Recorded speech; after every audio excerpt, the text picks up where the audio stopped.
In this video, we are asked to find the derivative of y equal to x sine x. So we have that y is equal to x sine x. If you consider the right-hand side, you will find that the right-hand side is a product of two functions. So therefore, to find the derivative, we use the product rule. So dy over the x for the product rule is given as u dv divided by the x plus v du divided by the x.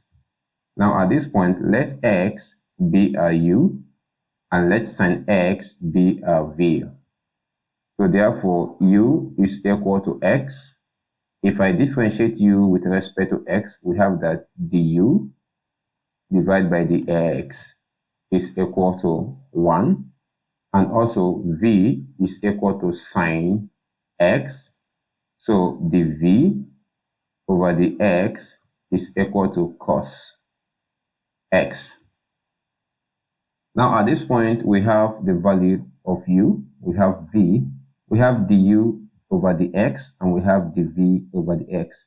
So we substitute this value into the product rule in order to find the derivative of y.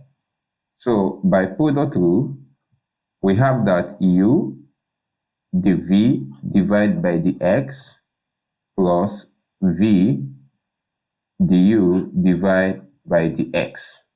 So u is equal to x, and dv over the x is given as cos x. So we have multiplied by cos x. Also, v is sine x, so we have plus sine x, and the u over the x is 1. So we have times 1. So at this point, the derivative of y will be equal to sine x plus x cos x. So at this point, we have been able to obtain the derivative of y. Thank you so much, and we appreciate you for watching our videos. If you know you found the video helpful, please encourage us by liking this video and subscribing to our channel. It means a lot to us. Thank you for doing that, and I will see you in my next video. Bye.